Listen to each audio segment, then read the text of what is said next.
Hola, pues aquí estamos en el YouTubeverso. Pues, yeah, so for this first video, I'm going to talk a bit in English about the subjunctive and try to give you maybe a different perspective than what you've seen before, the way you've learned it in textbooks. Um, you've probably heard of approaches like weirdo and wedding, little mnemonic devices that are supposed to help you like learn all the times that you're supposed to use the subjunctive. And so I just thought I'd try to give a bit of a different perspective on this and see what you think. So here we go. So one of the first things to consider is that, in cases like if you look at weirdo, we have wishes or wants and then emotions, impersonal expressions, requests, doubt, denial, ojalá. So one of the big things that, the main thing that those have in common in general is really that, with the possible exception of impersonal expressions, is that they're all talking about things that you're not affirming or claiming. You're not making an assertion about reality in those sentences, right? You're more what is real to you, right?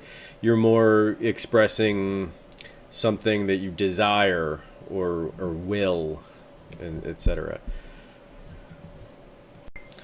And so really that's what it boils down to, right? You have you use the indicative to indicate that what you're saying, that the verb that you're using in that instance is an assertion or a claim about something that you believe to be true.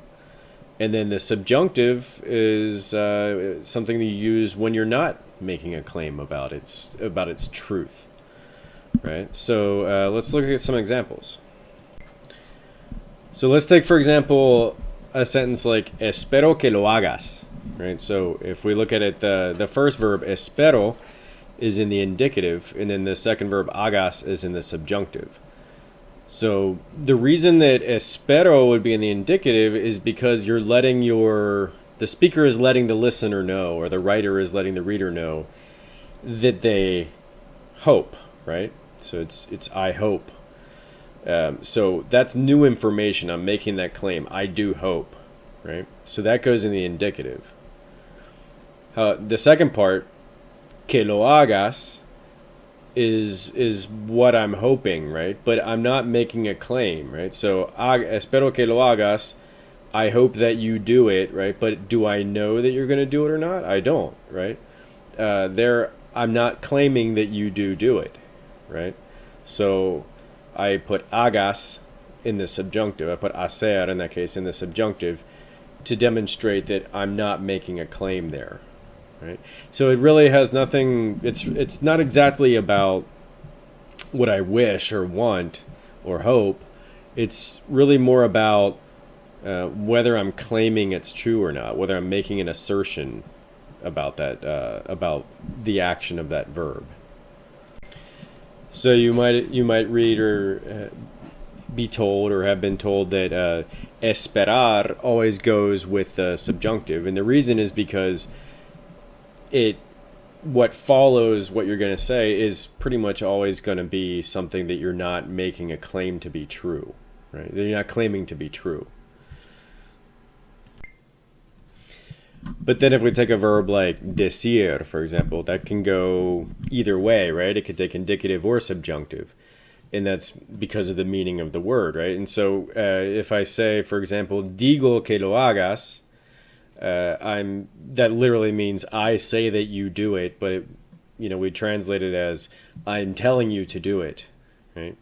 I don't know if you're going to do it or not, so I'm not claiming that you do it. So that's why I put hagas in the subjunctive. I'm telling you that I say so. That's that I'm making an assertion there. So digo is in the indicative, right? But then in a sentence like if I change it to digo que lo haces, then I'm actually claiming that you do it, right? So I say that you do it, right? So say somebody is claiming, you don't do such and such a thing every day, right? And I say that you do that thing every day, right? Then I put hacer in the indicative, haces. to indicate, to show that I'm making that claim. You do that thing. A similar example would be, with insistir en, right? So, insisto en que lo hagas. So, like, I insist that you do it. I don't know if you're going to do it or not, but I'm insisting on you doing it. Versus, insisto en que lo haces. That's somebody's doubting that you do it, and I'm insisting, no, you do that thing, right? So I put haces in the indicative. Then we have those verbs where, it can change when you put a no in front, right? So, for example, pienso que lo haces, right? That would be the indicative there, haces, because I think that this is something you actually do, right? And I'm claiming that you do it, right? Now, if I change it to no pienso, so no pienso que lo hagas, I'm using subjunctive because now I'm not thinking that it's real. I'm not making a claim about whether or not you do it, right? But then with querer, for example, quiero que lo hagas, that's I'm putting hagas, that's the subjunctive because I want you to. I don't know if you will, right? But no quiero que lo hagas is also subjunctive, right? Because I'm not talking about, I'm still not making a claim about whether or not you do it, right? So, verbs like pensar and creer that typically get the indicative, when they're positive, tends to basically mean, having their meaning, the next thing I'm going to say is something I'm making a claim about. I'm claiming to be true. Right? And so when you make those negative, no pienso, no creo, you're no longer making that claim, right? But in cases like querer, quiero que lo hagas, no quiero que lo hagas, I'm not making a claim about whether or not you do it. My claim is about, my desire there, right? And then you get interesting cases like me gusta que estés aquí, right? Notice, me gusta que, the gusta is in the indicative because I'm letting you know it gusts me, right? I like it, right?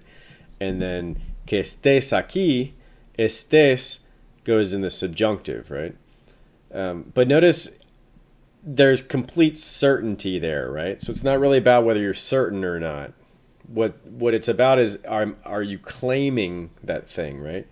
So if you and I are sitting here face to face, I know that you're here and you know that you're here, so I don't really need to make that claim. I don't need to say like, no, you're actually here, you're not somewhere else, right?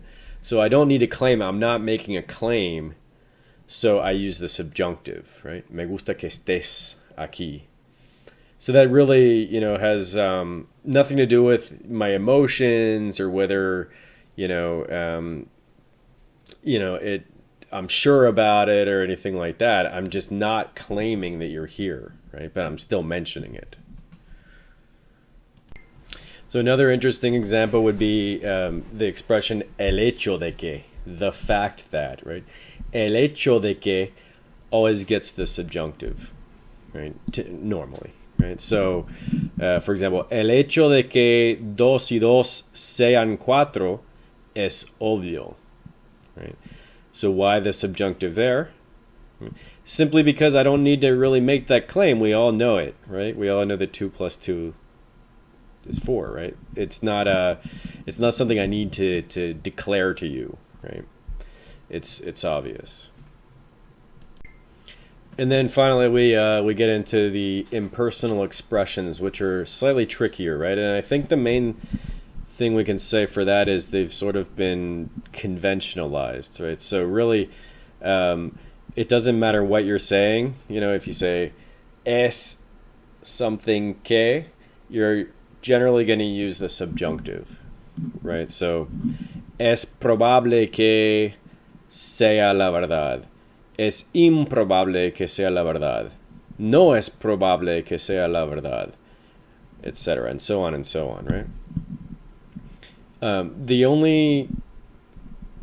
guess the 5 most common exceptions would be fall under the mnemonic voces, right? So we got verdad, obvio, cierto, evidente, and seguro, right? So those all get the indicative, right? So es verdad que es mi amigo.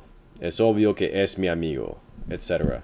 But then when you make those negative, then they get the subjunctive, right? So no es verdad que sea mi amigo. And there, we kind of can come back to that, right? Because I'm not claiming that this person, whoever I'm talking about, is my friend, right? So I use the subjunctive there, right? But when I say es verdad que es mi amigo, there I'm claiming that person is my friend, right?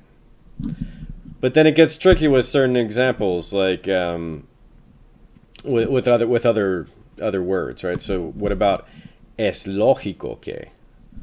So there you would say es lógico que dos y dos sean cuatro, right? You use a subjunctive with that.